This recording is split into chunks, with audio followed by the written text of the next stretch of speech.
My name is Rachel Kearns, and I'm a current student at Columbia College Chicago. If you don't know where that is in Chicago. If you don't know where Chicago is, then good for you not looking at a map. Anyway, I am a film student. So I'm studying film. Mainly producing, maybe screenwriting, maybe directing, because I love to direct people. Tell my sibling that. In this video, I am going to name 5 reasons why you should watch old classic movies. Hopefully, you guys enjoy this. What was I gonna say? Oh yeah. Number 1. Who doesn't love to see where it all began? For example, the sexual tension, the kiss, mwah, the suspense, the killing, the horror, gonna drink your blood, blah, blah, blah. Number 2, technology. Now, of course, old classic movies didn't have the advanced technology like modern movies have right now. And I'm not saying that advanced technology is bad, but if you truly think about it, with these movies, some of them are like the most successful and the most memorable movies that ever lived and ever will be. And it really influenced and impacted the movies that we have right now by camera work, directing, the style, the genre.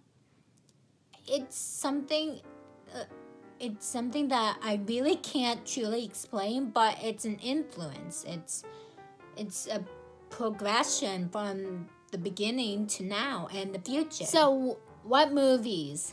Let me think. Ding dong, rich is dead, wicked rich, ding dong. Anyway, Wizard of Oz.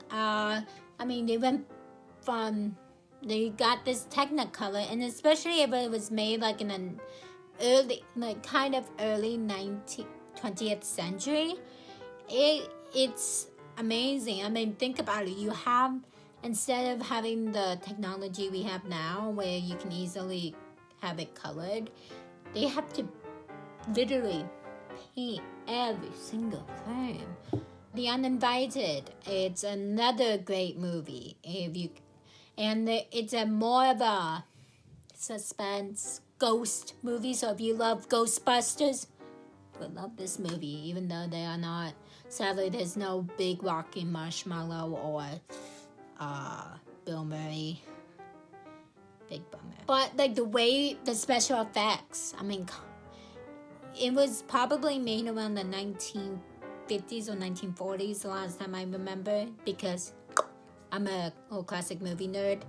So, and it's amazing because they do this and they doing those kind of magic tricks. It's something kind of simple, but you don't know it. So it's a mystery. Frankenstein. I love the original Frankenstein with Boris Karloff. Rest in peace. Anyway,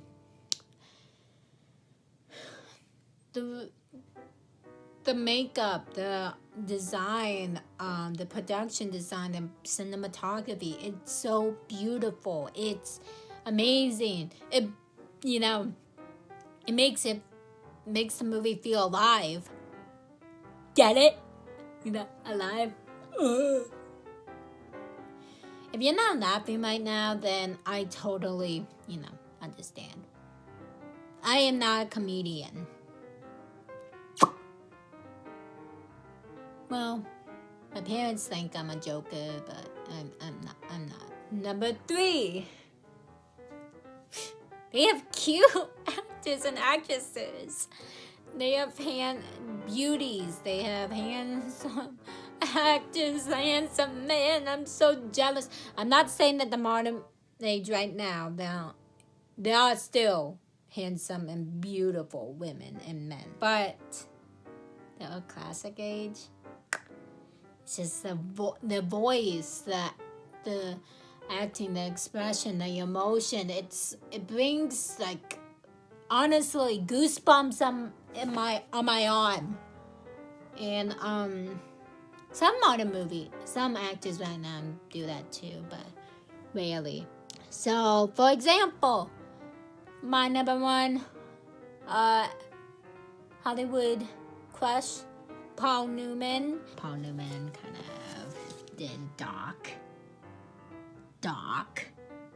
What's up, Doc? What's up? Woo, give me 5.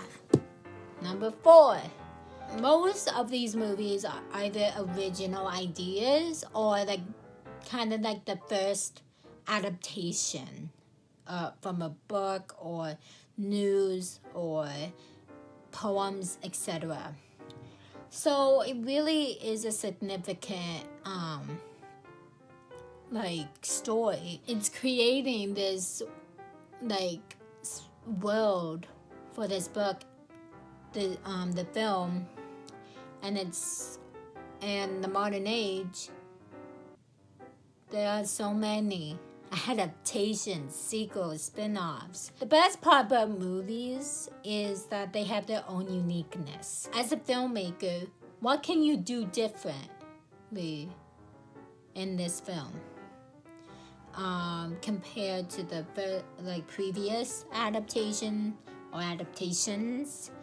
What can you do differently but make it also better? If you can. What mark can you leave on this adaptation that nobody has? So it's examples. Little Women. I love Little Women. It's a very strong, independent film. It's beautiful, heartwarming family, love. It just shows like this amazing bond between the mother and her daughters and stuff. But they are like, I can think of like 5 versions. There's the 1918, 1933, which I love because it has Katharine Hepburn, 4-time Oscar winner. Whew, ooh la la. 1949, and then the lovely 2019 version. Wait, did I say 4? Now I don't remember. 1918, 1933, 1949, 1994, 2019. It just brings each version, which I do love about this, is just different. It has a different style, different cinematography, different directing, and of course, different actors on portraying these amazing characters. What is the limit? Where's the limit of how many adaptations are we going to make for this particular book? Now, there are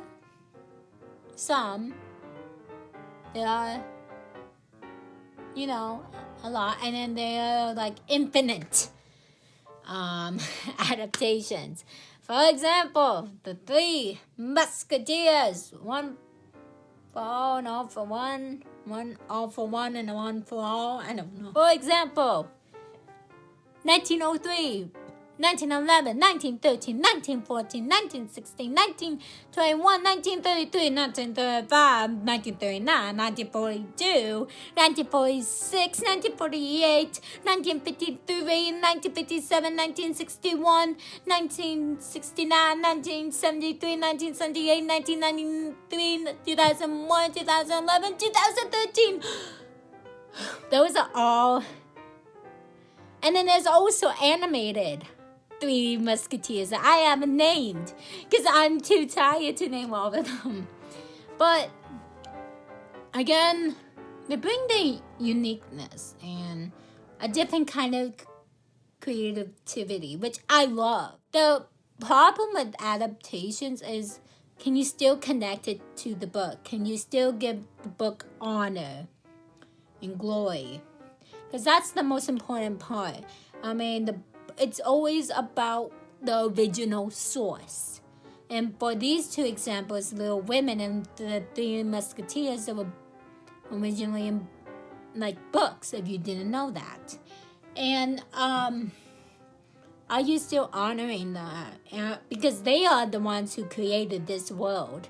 They are the ones who created these characters and this, again, world, the setting, the emotions, the thoughts, the personalities. They created them. And are you the question is, are you still being loyal to the book? Now, I'm not saying that you have to be 100% loyal to the book. That means like every single page you have to use every single dialogue. Of course not. But you just have to have somewhat loyalty to the book, to the original source, I should say. It's hard. It's honestly hard because you're either creating some lines or you're like getting rid of some lines. And then you're like watching these other adaptations, these previous adaptations, and see, okay, what do I want to keep? What do I want to give away? Or do I just want to make my own and what I think?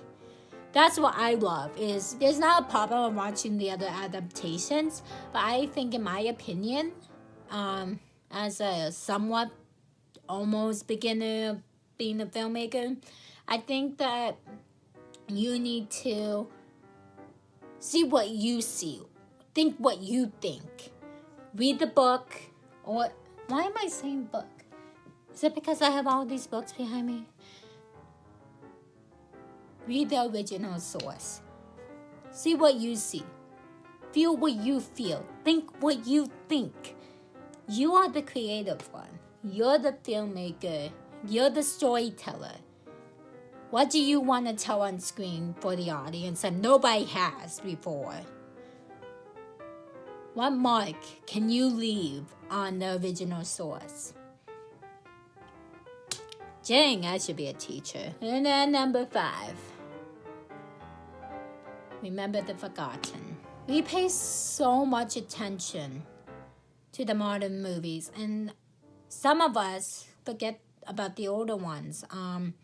Example, my friends, actually no, all my friends don't love old classic movies. They wouldn't even touch it, or even watch it, not even listen to its soundtrack, and the soundtrack is beautiful.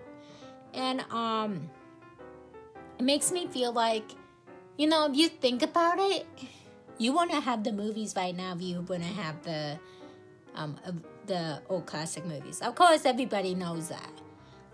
But like the idea, like adventure, like hero's journey, or something like that, it brings to me real suspense.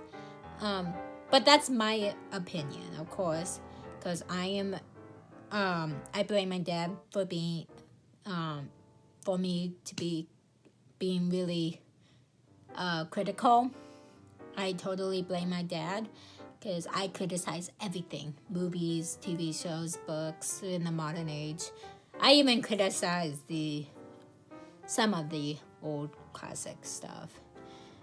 I need help. I think old classic movies are definitely the heart and soul of Hollywood, of I should say the film world, and nobody can take that away.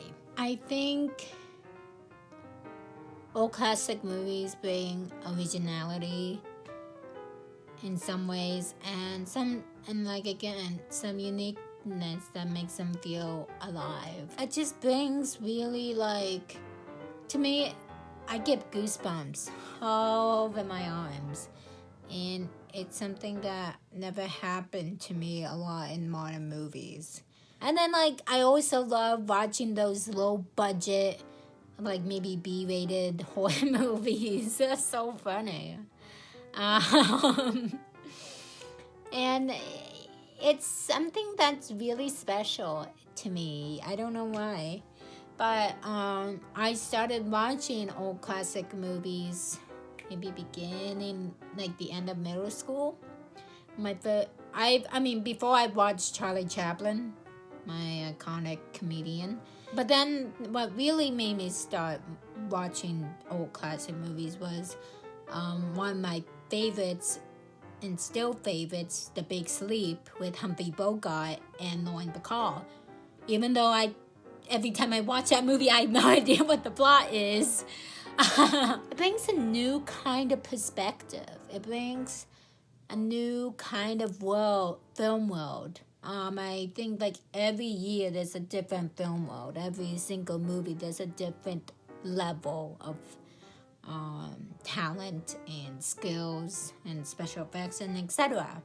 There's always something different in every film, which I love. So if you guys are interested in watching old classic movies, there are some free movies on YouTube, but you have to be careful because some of them are not originally voiced by the actors that are being shown.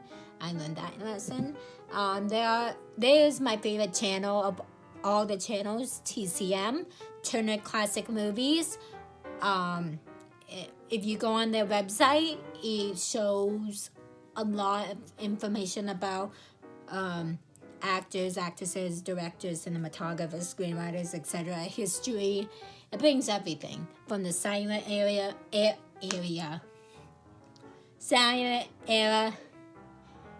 and it's just beautiful.